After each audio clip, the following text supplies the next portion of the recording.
So I watch a hell of a lot of video game analysis. I mean, it takes up most of my day. And in doing so, I've seen a lot of videos that talk about difficulty in video games, specifically whether or not difficulty is an inherently better or worse thing for a game to have. This topic comes up all the time when discussing the Dark Souls series, because Dark Souls is known for a game that's uncompromisingly difficult. It doesn't have an easy mode, it has a pretty steep learning curve. It expects you to get good. You're not going to have fun with the game unless you play it enough to become good at it. And I agree with the assessment that Dark Souls doesn't need an easy mode. I think it's a fantastic game. I think the difficulty is a very important part of what makes it work, but I also feel like there's been a sort of leap in logic when it comes to a lot of video game reviewers who talk about Dark Souls and then make the assertion that video games should always be hard. People bring it up a lot when they talk about classic games, how those games were harder, and they say that these modern games just hold your hand and that they're easy, appealing to the lowest common denominator,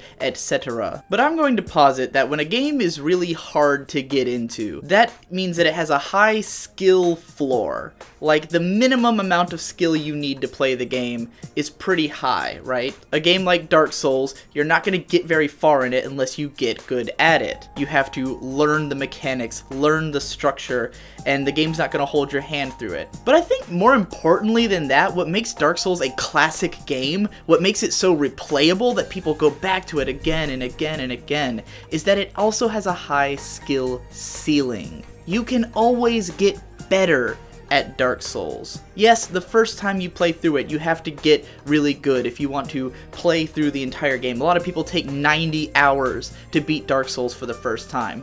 But you can get so much better to the point that you can beat Dark Souls in an hour. You can eventually be good enough at it that you can beat the entire game at Soul Level 1 using only a shield for combat. What makes Dark Souls special isn't that it's so hard, it's that it allows the player to always keep improving and playing the game in new ways, finding new challenges to put on yourself, where you can say, yeah, the game was hard, but now it's easy because I'm good at it, so I'm gonna make it hard for myself again, and the game allows you to. And I think that, more than anything, has been a common factor in games with a high replayability, games that survive the test of time. It sort of falls in with what a lot of people refer to as emergent gameplay, which is where the player themselves make the game different. Like, you do things that the game designers didn't necessarily expect for you to do in order to make the game more interesting for yourself. A lot of mods are like this, or deciding to play the game but you're not allowed to use a certain item the whole way through. But really, in truly great games, this isn't really emergent gameplay, it just means that they've actually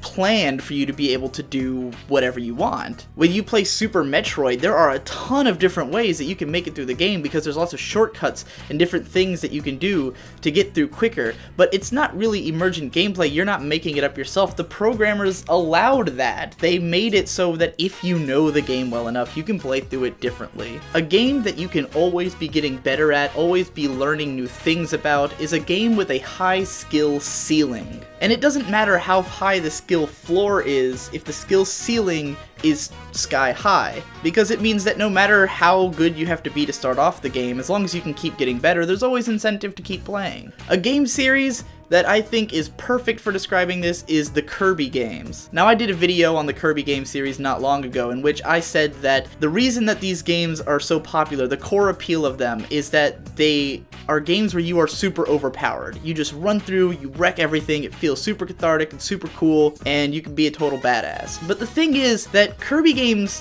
have a low skill floor. Anybody can beat one. They're super easy. But they allow for you to play them like a hardcore gamer. There's allowances for you to go as fast as possible, to go and get 100%, to play on harder difficulties. There's challenge modes in a lot of the games. Kirby's Return to Dreamland has challenge modes that require you to keep playing the level again and again until you've just mastered it. You need to know exactly what order to press the buttons in to get through the level just right.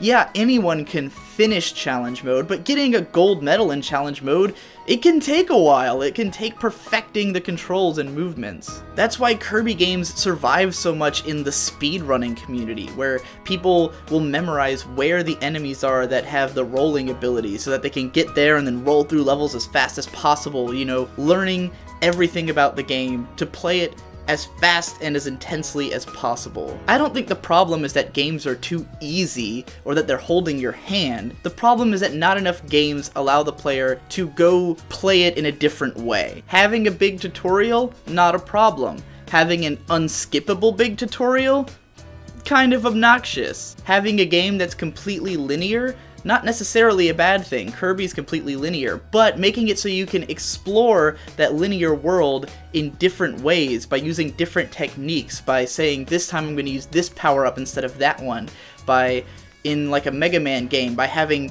8 different levels that you could go in whichever order you want, and playing them will be different. It's not just that in Mega Man X you can go to each of the 8 levels individually, it's that depending on what powers you get in what order, it will change your game experience. You will have a much harder time beating a Robot Master boss if you don't have the correct power-up to defeat them, but you can do it, and it'll even be more satisfying and more cool if you can pull that off. The game allows you to do things in whatever order you want, and I think that's the kind of freedom gamers really want. Now, nothing I'm saying here is necessarily new, these aren't like the freshest ideas ever, but I think it's important that we kind of figure this out on like a core level. I hear people talk about difficulty, I hear people talk about a high skill ceiling, I hear people talk about freedom and being able to do whatever you want in a game, but I think we need to sort of take all these elements and look at them all at once. Say, well, what does difficulty suggest about a game? It's not difficulty that makes it good or makes it memorable. It's not necessarily just freedom. It's not necessarily just the skill ceiling. It's sort of all these things combined. Easy games can be super memorable and fun.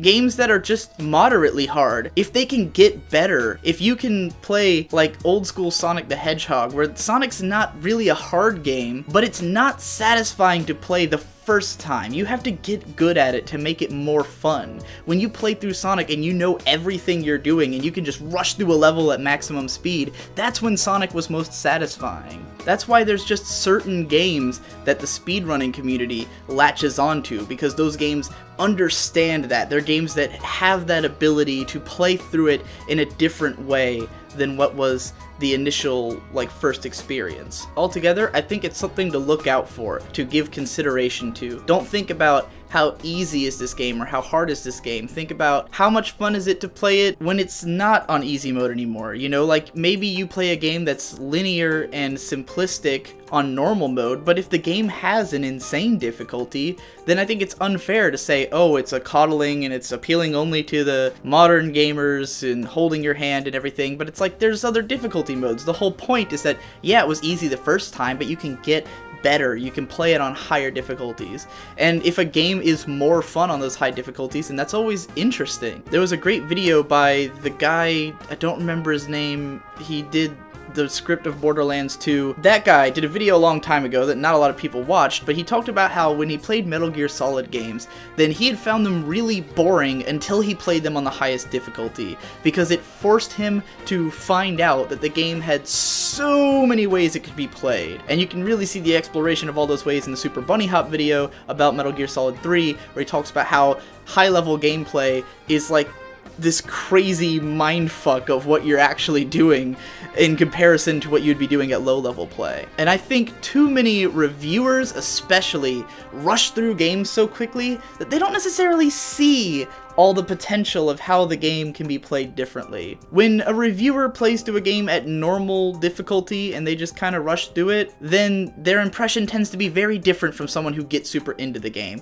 And I've always found that reviews of games tend to be more worthwhile when they come out long after the game is already released, because the people who have had time to really get into the game will understand it better. That's why we have these cult classic games, games that didn't make a huge splash when they first came out, but over time became to be really well known as these amazing games. Anyways, hopefully I've given you some food for thought, or food for writing better game reviews.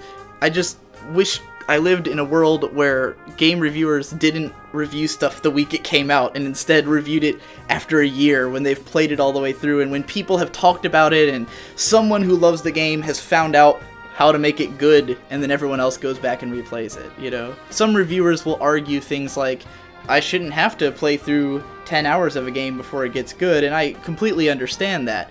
But if there are ways to make the game more interesting, then it might appeal to some people who do want to go, oh man, maybe I'll play through it again on hard mode in New Game Plus where it's way better and everything works now, and you know, you never know what the audience is going to think. I just want there to be more voices, I guess is what I'm saying. And that's all.